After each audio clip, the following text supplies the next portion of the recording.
A very good afternoon. This is Lunchtime News here on Channel 1 MTV. I'm Ramesh Bandaru. As usual, we start off things with a look at your headlines. A ship carrying Sri Lankan asylum seekers escorted to a Canadian Navy camp. Train timetables to be revised from Sunday. And in the international desk, Russia marks the 10th anniversary of the Kursk nuclear submarine tragedy. Moving on to one of our headline stories now, the vessel MV Sunsea, which is said to be carrying Sri Lankan Tamil asylum seekers, has been intercepted by the Canadian Navy and is being escorted to a Navy camp. Canadian officials have told Reuters that around 490 migrants aboard the ship. The Reuters also reports that Canadian immigration and immigration officials have set up tents at the Eskimlot Naval Base in Victoria to carry out investigations into the asylum seekers. Meanwhile, Sri Lankan High Commissioner to Canada, Chitrangani Bageshwari, says that she has sought information regarding the asylum seekers. She noted that a few more hours are required for her to obtain this information. So far, they have only informed that the Canadian Navy has neared the ship. However, the immigrants have not landed yet. According to what I hear, it will take about 7 to 8 hours for them to land. I think the immigrants are Sri Lankans, but I have not been informed of anything to that effect yet. They are yet to come ashore.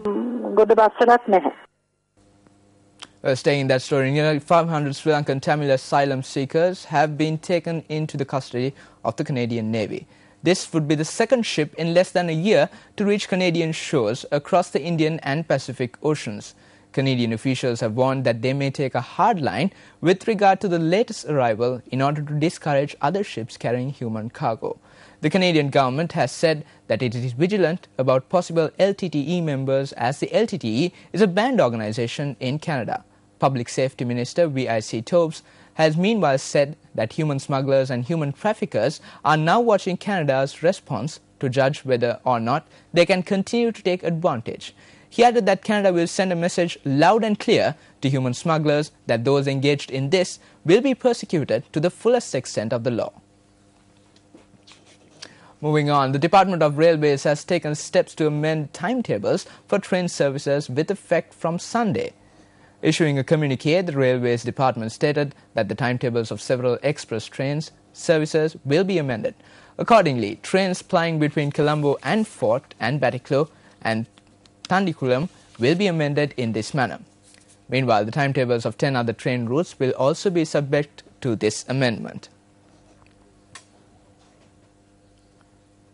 Well, the Minister of Economic Development, Basil Rajapaksa, toured the Hambantota port yesterday.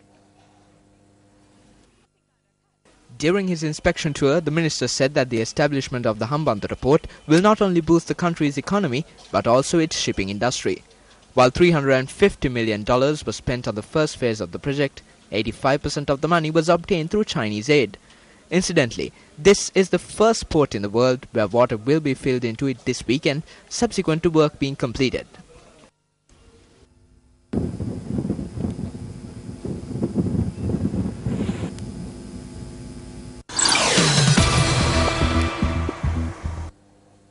Leader of the Left Front, Dr. Vikram Bahu Karunaratne, says that the government is a broker for various international institutions. He said this at a function held in Hangwella yesterday. The government is a broker of international companies. It is a puppet regime of America and India. The government is suppressing the working masses, the farmers, the youth, and even the Sinhalese and the Muslims. It is trying to hand over the country to companies for them to make it their very own. Everyone has closed their eyes and ears. Some are in shock when Tamils are attacked, but we are the ones attacked.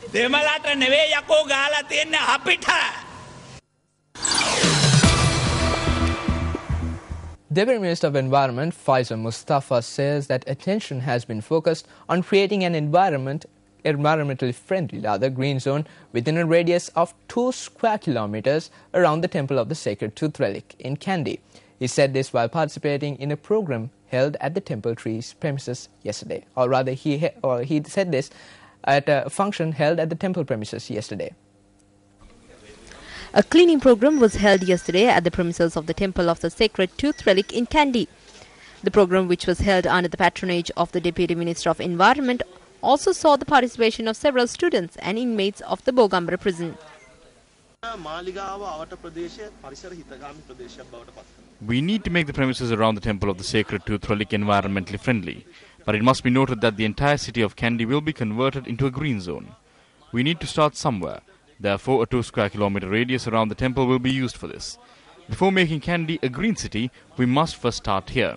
We have a responsibility in this regard on behalf of the country. This has already happened to a certain extent.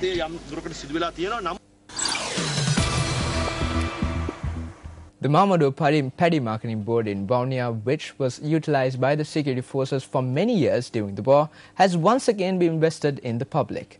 This took place under the auspices of Minister of Cooperatives and Internal Trade, Johnston Fernando. Previously, the security forces utilized the Mamadou Paddy Marketing Board premises to ensure security of the Mamadou and even Agbopura. The facility, however, was renovated at a cost of 3 million rupees and was declared open yesterday under the patronage of the Minister of Internal Trade. At the occasion, paddy was purchased from farmers at the government-certified price. While samba was purchased at 30 rupees, a kilogram of nadu was purchased at 28 rupees. A kilogram storage facilities has also been established at the premises. Moving on, a fire erupted at a building down Braybrook Place this morning. The fire brigade responded immediately and took measures to douse the flames. According to the fire brigade, the fire was reported at around 8 this morning. 2 fire engines were dispatched to the area to contain the flames. I was reading the paper when I saw the smoke, and it kept increasing. When I went and checked it out, the building was on fire. I then called the fire brigade.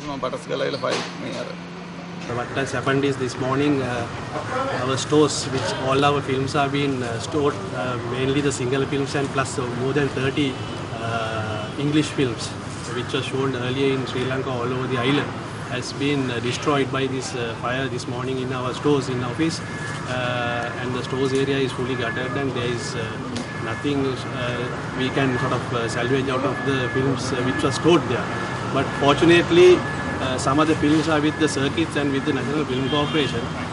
The cause of the fire is yet to be determined. The Slave Island police are carrying out investigations.